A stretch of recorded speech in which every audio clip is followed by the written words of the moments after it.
Waggaa dhibba booda. Waggaa dhibba tokko booda bara 2023 hundi keenya firaa fi hiriyoota keenya waliin dachii jala qabrii teenya keessa jirra. Hireen teenya illeen jannata moo azaabaa waan ja'u ija keenya duratti akka ifaatti mul'attee beenee jirra. Waggaa dhibba booda mana keenya keessa nama birootii jiraata. Hojii nuti hojjechuu turre nama biraatu hojjeta. Qabeenyi keenyaas namoota biroo khawwaahee keenyarraa waan takka illee hin yaadanne harka jira. Fakkeenyaaf nuti keessaamee eenyutu abbaa akaakoo isaa yaadata.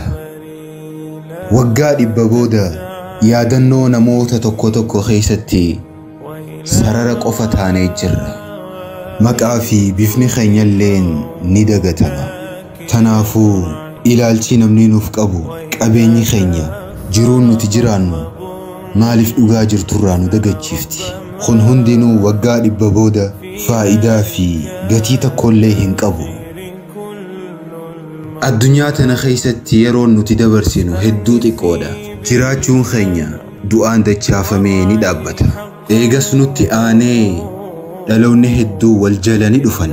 Dhaloonni hundinuu cinaa yaada isaanii osoo galmaan hin geenye alaabaa dhaloota itti aanutti dabarsanii addunyaa tanarraa deeman. Dhaloonni itti aanus akkasumatti deema. Tanaafuu addunyaa tana keessatti guddinni nuti qabnuu fi yeroon nuuf hafte kan nuti yaadne caalaa hedduu xiqqoodha.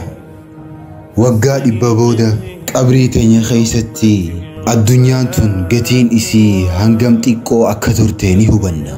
Abdii fi fedhiin addunyaa tanarraa kan qabaachuu turre akka faayidaa hin qabne nuuf gala. Yeroo san umrii teenya guutuu karaa rabbiitii fi hojii gaariidhaan osoo dabarsine ni hawwina. Osoo salaata keenya addaabuu baanne, osoo qur'aana rabbii guyyaa takkallee bannee qaraane, osoo karaa rabbiitii irratti maallaqa keenya kennannee jennee hawwina. Kanaafuu hundi keenyaa'u eega addunyaa tanarraa deemne booda waan bu'aa qabu dhiisuuf haa yaallu. Yaa obboleessa kiyya, yaa obboleettii tiyya, rabbii keetii wajjiin jiruu tee haara yoomsi hanga yeroo qabdu kana. Duuti sitti dhuftee osoo guyyaa deebi'uun hin jirre san sittin dhufne ammaaniif jijjiiri.